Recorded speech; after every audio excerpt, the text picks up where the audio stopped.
जय श्रीराम. मी पूनम आणि आणखी एका नवीन ब्लॉगमध्ये तुमचं खूप स्वागत आहे. पूनम ब्लॉग या मराठी चॅनलवर तुमचं खूप खूप मी स्वागत करत आहे. तुम्ही आपल्या रामानंदाचार्यजींची आध्यात्मिक शाळा ऐकल्यानं मन एकदम प्रसन्न होतं आणि ज्या काही आपल्या डोक्यात विचार असतात किंवा कुठले प्रश्न असतात त्या प्रश्नांचं निवारण म्हणजे आपली गुरुमौली करतच असते. तुम्हाला तर माहिती, आता माझे गुरुबंधू गुरुभगिनी यांना सर्वांना माहितीच असेल. प्रश्नही खूप सुंदर विचारलेला होता. अहिल्यानगरचे दादा होते ते. त्यांचा प्रश्न असा होता की अत्यंत विधीसाठी गेल्यानंतर गणपतीची आरती घेतात आणि भजन म्हणत स्मशानभूमीपर्यंत जातात. मग गुरुमौली ही योग्य आहे का योग्य मला काही कळत नाही, आणि जर अयोग्य असेल तर याच्यावर म्हणजे की याच्यावर बंदी कशी करावी किंवा याला असं करू नका, असं कसं म्हणजे हे करावं, त्याच्यावर तुम्ही थोडं मार्गदर्शन सांगितलं गुरुमौली तर बरं होईल. म्हणजे असं त्यांचा छान प्रश्न होता. तर गुरुमौलीने त्याच्यावर खूप सुंदर हे केलं, म्हणजे मार्गदर्शन केलं. पहिलं तर मौलीने सांगितलं गणपती बाप्पांना हा अग्रपूजेचा मान असतो. मग ते कुठेही असो, देव सोहळा नाही आणि ओवळा नाही, देवाला कुठलं म्हणजे काही हे बंधन नाही, इथंच पूजा केली पाहिजे आणि तिथंच पूजा केली पाहिजे. आता आपल्या घरात मंगल कार्य असू द्या, गणपती बाप्पांची आरती ही पहिल्यांदा होते. गुरुमौलींनी स्वतः सांगितलं, सद्गुरूंचं पूजन जर असलं तर गणपती बाप्पांचं स्मरण हे करावंच लागतं. कुठलीही पूजा असो, आधी गणपती बाप्पांना मान आहेच आणि ती प्रथा त्यांची आहे, ती योग्य. आता कुठे कसं म्हणजे कशी परंपरा असते शास्त्रात आपल्या आहे का नाही, तर असे प्रश्न विचारले तर मला खूप आवडेल. असं गुरुमौलींनी खूप सुंदर मार्गदर्शन केलं. गुरुमौली म्हणले ही जे त्यांच्या इथं चालू आहे ना प्रथा, ती खूप सुंदर आहे आणि खूप चांगल्या प्रकारे असं असायला पाहिजे. कारण गुरुमौली आपले हिंदू धर्माचे जगद्गुरू आहेत. जगद्गुरू स्थानी त्यांचं पदवी आहे आणि त्यांना हे असे प्रश्न विचारले की मग कसं आपल्या मनातलं ही म्हणजे जे काही वादळ असतं, जे काही प्रश्न असतात ते गुरुमौलींच्या प्रश्नाद्वारे म्हणजे आध्यात्मिक शाळेत ते प्रश्न टाकले की गुरुमौली त्याच्यावर खूप सुंदर असे मार्गदर्शन करतात. खरं तर आपल्याला सवय लागून गेली, आता मला स्वतःला तर सवय लागून गेली गुरुमौली सतत करायची. खरं तर रामानंदाचार्यजी आपला संप्रदायच रामानंदाचार्यजींचा आहे. रामानंदाचार्यजींच्या गादीवर आपली गुरुमौली परमपूज्य गुरुमौली बसवलेले आहेत. 750 वर्षापूर्वीपासून ही गादी रिकामी होती. त्यावर आपली गुरुमौली स्थानापन्न झालेली आहे आणि त्यांना रामानंदाचार्यजी पदवी बहाल केलेली आहे. अत्यंत विधीसाठी जाताना हे भजन म्हणणे योग्य असं गुरुमौलींनी ठामपणे सांगितलेलं आहे. आणि त्यातूनच एक दुसरा प्रश्न विचारलेला होता. हा प्रश्न जरा वेगळा होता, गुरुमौलींच्या प्रतिमेबद्दलचा होता. आपल्या रामानंदाचार्यजींची प्रतिमा आता प्रत्येक गावोगावी सेवा केंद्रात आरतीसाठी पहिलं तर आरती ओपनिंग करावं लागते आणि 17 आरत्या म्हणजे 17 आरत्या झाल्या की परत सत्संग ओपनिंग होते. आणि गुरुमौलीची अशीच एका भक्तगणांनी प्रतिमा नेलेली आहे आणि ती आरती काही व्यवस्थित म्हणजे की आरती त्यांनी बंद केलेली आहे, नुसती प्रतिमा घेऊन घरात ठेवलेली आहे आणि त्याची पूजा नाही, अर्चा नाही.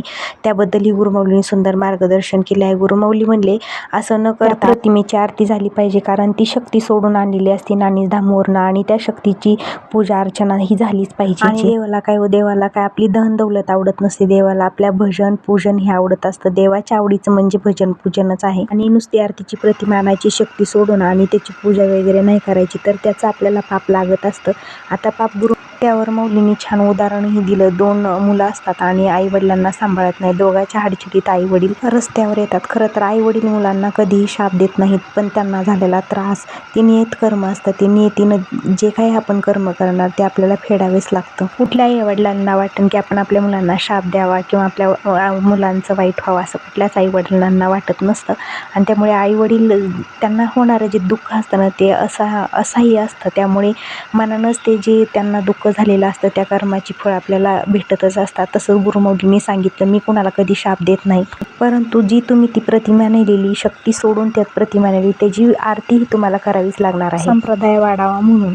आता जे काही आपल्याला अनुभव आलेले असतात ते नवीन भक्तगणांना सांगणं, अनुभव प्रचिती आल्याशिवाय कोणी इकडे येत नाही. आणि खरं तर प्रत्येक संप्रदायातली व्यक्ती अनुभव आलाय, तिला प्रचिती आली, तिच्या संकटावर तिनं स्वतः गुरुमौलींच्या मार्गदर्शनाखाली मात केली. त्याच्यामुळे समक्ष मार्गदर्शन हे खरं तर चॉकलेट आहे. खरं तर आपल्याला परमार्थाच्या वाटेला घेऊन यायचे मौलींना आणि त्याच्यासाठी आपली मौली सतत आपल्यापर्यंत पोचवत असते. आता स्वतः आपण काही जरी नाही गेलो ना तर दुसऱ्याच्या ह्याच्यातून म्हणजे की आता माझ्या आयुष्यात गुरुमौली कशी आली सांगायचं म्हटलं तर माझ्या बहिणीच्या ह्याच्यातून आली. म्हणजे मी म्हणजे एवढं म्हणजे माझ्यावर वाईट वेळ होती का त्यावेळेस माझ्या बहिणीचं म्हणणं एवढंच होतं की ताई तू माऊलींची भक्ती कर.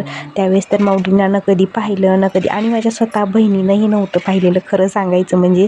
पण माझ्या बहिणीचं म्हणणं एकच की तू स्वामीजींची भक्ती कर म्हणजे तू सुखी होशील. तुला जर आयुष्यात म्हणजे की तुला जर सुख पाहिजे असेल ना तर ताई तू मनापासून गुरुमाऊलींची फक्त 10 मिनटं भक्ती करणं गं. खरं तर संत आपल्या आयुष्यात यायला, गुरु आपल्या आयुष्यात यायला आपलंही खरंच पुण्य लागतं, तेव्हा कुठं आपल्याला गुरु आणि संत भेटत असतात.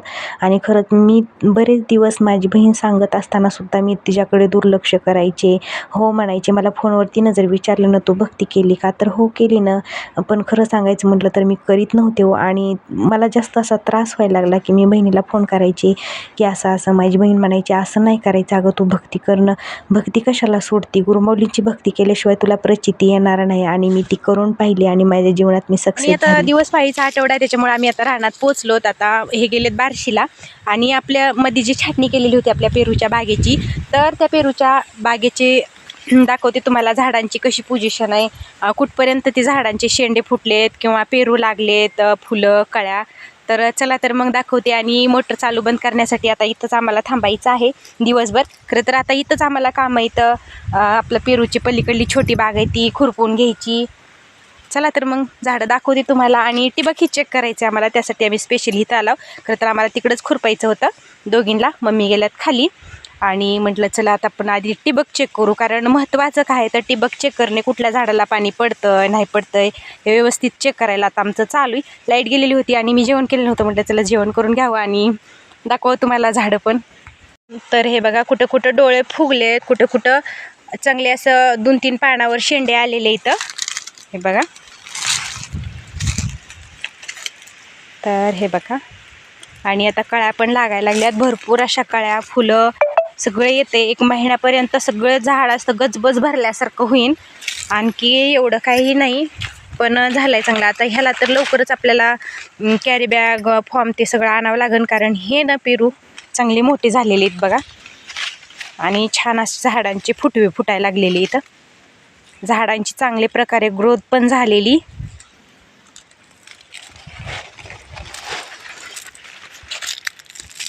छाटणी केले त्यावेळेस ना खूप लहान छोटे छोटे झाडं झालेले होते, पण आता ही चांगलं हीच फुटलंय ना, नव्हती ती सगळं फुटलंय, त्याच्यामुळे जरा व्यवस्थित झाडं चांगली मोठी दिसायला लागलेली. तर आता आम्हाला जायचं ठिबक चेक करायला. तर चला मग झाल्यानंतर ना आता खुरपायचं सारखं सारखं म्हणून ओळीतलं काही खुरपून घ्यावंच लागणार आहे. आणि मधली जी सापट आहे म्हणजे की दोन्ही झाडाच्या मधलं जे अंतर आहे, दोन्ही लाईनच्या मधला जे अंतर आहे ना, ते आम्ही फवारून घेतले. तर सगळं तण करपून गेले. तणनाशक आपलं पेरूतलं स्पेशली तणनाशक आणलेलं होतं आणि सगळं तण म्हणजे जळून गेलेलं आहे. इकडं फक्त आता पेरूच्या काकरेत जी जास्त गवत आहे ना, ती एकदा आणखी खुरपून घ्यावं लागणार आहे, नाहीतर मग ब्रश कटरनं ती काढून घ्यावं लागणार आहे. दाखवते तुम्हाला तण ही कसं करपलं आहे ती. हे बघा जी काही कांग्रेस ती असते ना करपाला आहे. लव्हाळा मात्र थोडाफार आहे पिवळा पडून आणखी हिरवा व्हायला लागलेला आहे. लव्हाळ्याचं काय मला वाटत नाही जळण म्हणून. तर हे बाकी सगळं तण जळाले बघा. आता केवढा काँग्रेस होता पूर्ण सगळा जळूनही झालेला आहे. आणि पेरूच्या बुडात काय फवारलेलं नाही, कशाला उगं हातानं हे व्हायचं म्हणून ते काय फवारलेलं नाही. आता सकाळी 8 वाजल्यापासून मोटर चालू आहे, पण इथं बघा इथं थोडंही भिजलेलं नाही, त्याच्यामुळं काही इथल्या गुंडीतून पाणी कमी पडतंय. आणि इकडं बघा इथं किती भिजलंय ना, एवढं पाणी काही इथं पडत नाही. पुढच्या पण गुंडीखाली भरपूर पाणी पडतंय. आता इथं काय करायचं तर एका खाली एक अशी ह्या नळी घ्यायची गुंडीवरती आणि थोडं हाणलं का ह्याच्यात जी काही कचरा बघा कसं पाणी यायला लागले, हे पाणी असं चालू होतं. त्याच्यामुळे ही प्रत्येक ठिकाणी कुठं नळी गुंडी बंद आहे कुठं नाही, कुठल्या झाडाला पाणी पडते हे सतत लक्ष ठेवावं लागतं. जास्त नाही हाणायचं कारण आतली गुंडी फुटू शकते. आता आपलं पाणी व्यवस्थित चालू होते बघा. दगडानं हाणण्यापूर्वी ह्याच्या खाली एक थेंब सुद्धा पडत नव्हता आणि आता पाण्याचा प्रेशर बघू शकताय तुम्ही, एवढं पाणी चांगलं पडायला लागले. सतत असं लक्ष ठेवावं लागतं. आणि इथं पण बघा किती हे इथलं पाणी व्यवस्थित पडतंय, पण इथलं पूर्ण बंद पडलेलं होतं, जास्त रान सुद्धा तिथं भिजलेलं नाही.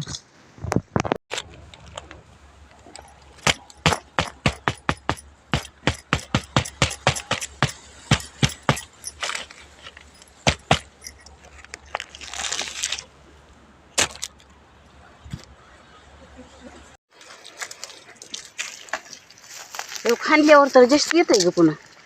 ती घाण अडकलेली फिरीतल्या पाण्याची.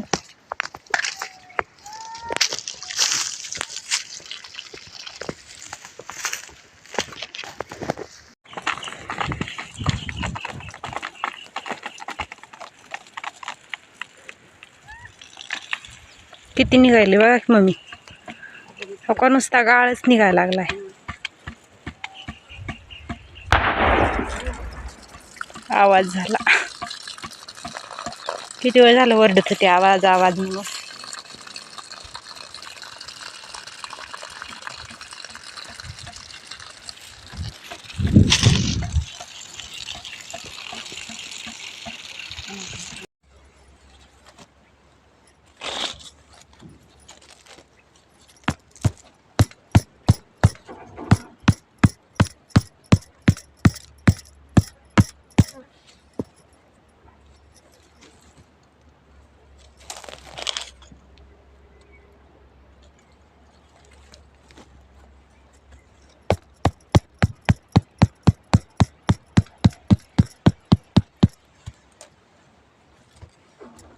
मी आले बघा आपल्या वरल्या विहिरीवरती पाणी बघण्यासाठी. म्हटलं चला पाणी निघले का ती पाहावं, कारण लवकरच पाणी येतात. एक सकाळी 8ला चालू केलेली मोटर आहे. मग आता बरोबर 1:30 वाजलेली. तर दाखवते तुम्हाला पाणी. तर हे बघा पाणी भरपूर आहे. आणखी 1 तासभर तर मोटर चालणार आहे. पाणी काय आणखी निघलेलं नाही. आणि इथून झरे आहेत बघा विहिरीला. तिथून बघा जरा कसं पाणी पडतंय. तिथून झऱ्याचं पाणी खाली विहिरीत पडतंय.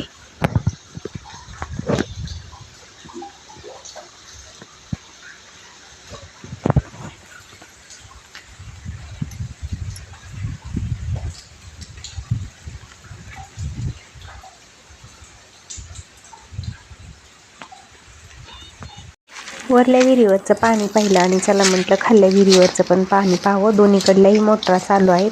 खाल्ल्या विहिरीवर भरपूर असं पाणी 1 तास 1.5 तास मोटर चालून एवढं पाणी आहे.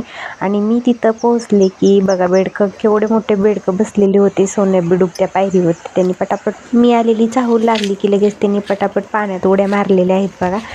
पाणी काय आणखी निघलेलं नव्हतं. तोपर्यंत म्हणलं चला थोड्या वेळ आणखी ठिबक चेक करावा आणि परत जेवायला बसावं. 4ला लाईट जाते अशी, पण आधी लाईट आहे तोपर्यंत चेक केलं की. आणि काय होतं दिवस पाहायच्या आठवड्यातच इकडे तिकडे फिरून पाहता येतं. असं म्हणजे संध्याकाळचा आठवडा ती लागल्यावर काय होत नाही.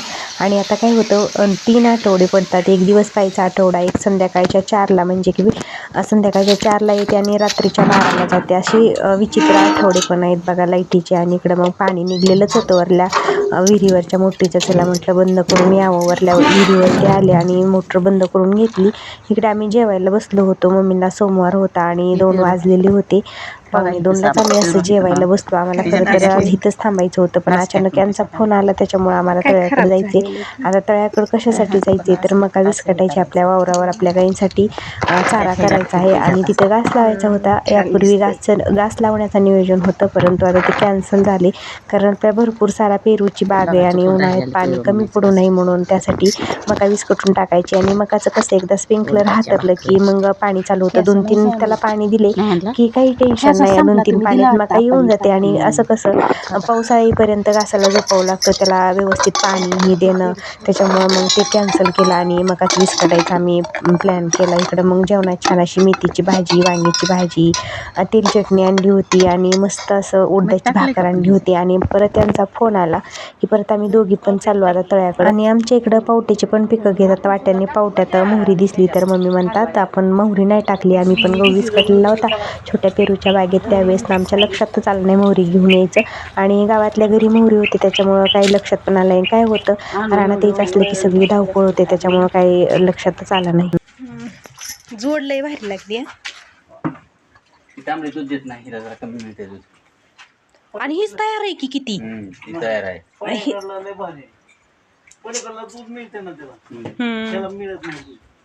हो ना, गाय कमी दूध देते मग. पेंट म्हणलं पाणी रोज 2 वाटले पाताच्या वाचलं. 1 नंबर ही बेन होता बाप. ती कशी आहे मग लायला मुराच सोडून निघली हो. वळ्या ती शिकत मुराच इकडे हो. तू वळलेले आणखी काय सोयर शिंग वळायला नाही तिची मुराचं चेहरा असा असतो, असा हल्यासारखा. हा हे काय हे असा चेहरा असतोय मोरा आहे दाद्याचा हल्ल्या लावलेला हे काय शिंग वळले ती दुधाला एक नंबर उतरणार बघ ही ह्यांना एकदा ही करावं लागते हो, कात्रायचं चांगली कात्र आणायची. नाही नाही मामा करते तर मामाली कात्र आणून देतो. ट्रीम मिळते मग द्या ती तरी आणून. मामा चटणी करते आलं की चार्जिंग वर फर फर फर फर होते होय नाही बिगर त्याच्यात आहे की ते. तसं नसते हे वेगळं आहे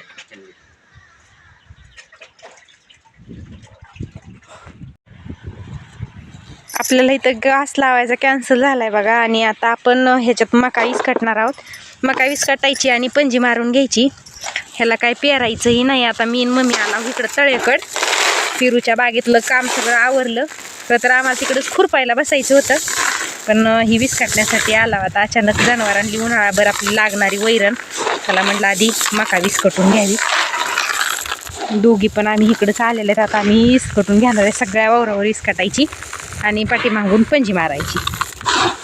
आजच मकाचं आत्ताच बी आणलंय त्यांनी बार्शीवरून.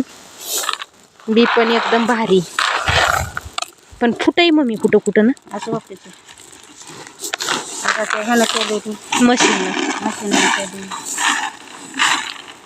पण मका चांगली स्वीट कॉर्न असल्यासारखी मका आहे बघा. गेल्या वर्षीचे पण लय भारी कणस गोड होते. ते कसलं किलोभर आणाय सांगायचं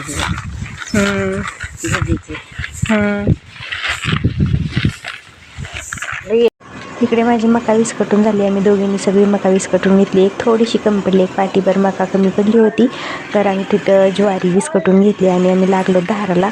आता एक गाय इतका त्रास देते धार काढताना, सारखं पाय हलवते, पाय बांधताना सुद्धा ती शांत उभा राहत नाही.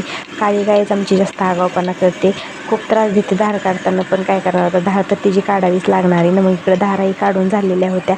तर आता चालले बघा गोट्यावरनं जेस्ट धारा काढून, आणि ह्यांचं चालू आहे आपले पंजी मारायला. ती मागाशी जी मका विस्कटलेली होती ना त्याची पंजी मारायला चालू आहे. तर मम्मी गेल्या चालत घरी, मी धारा काढेपर्यंत. म्हटलं आता गाडीवर एवढ्या माणसांना जाता येत नाही, दुधाचे कॅन्ड ते असतात त्याच्यामुळं. आणि मम्मीने इकडं बघा घरापाशी एवढं स्वच्छ केलं आहे, सगळं झाडून म्हणजे खुरपून ती घेतलं आहे. आधी म्हणतात ना म्हणच आहे, हात फिरन तिथं लक्ष्मी म्हणजे लक्ष्मी फिरन असं.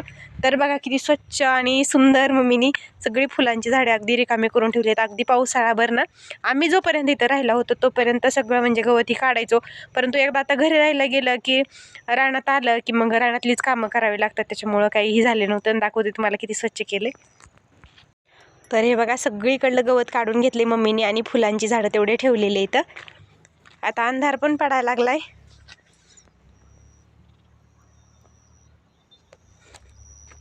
सगळीकडे स्वच्छता करून घेतली. आणि आपला पिंक गुलाब आहे बघा, पिंक कलरचे ह्याला फुलं येतात. आणि आपलं वांग्याचं झाड तर बघितलंयच तुम्ही केवढं मोठं झालंय. पाण्यामुळं ना ही सगळी झाडं वाळायला लागली. तरी पण मी कधी आले का इकडे लक्ष देऊन पाणी त्याला ओतत असते. कधी 4-2 दिवस आता लेट झाला, खाल्लाकडं भरपूर काम आहेत आणि खाल्लाकडून नाही येणं झालं की मग असे वाळतात. तर असं आहे बघा आमच्या तळेकडलं वातावरण. छान एकदम सुंदर स्वच्छ, कुठंही कालवा नाही काही नाही, एकदम शांत वातावरण आहे आमच्या इकडं. आणि गोटा तर तुम्ही बघितलायच, इकडं आपला गोटा आहे खाली. तर सर्वांना बाय, जय श्रीराम. भेटू अशाच नेक्स्ट व्हिडिओमध्ये. तोपर्यंत मस्त राहा, खुश राहा. जय श्रीराम सर्वांना.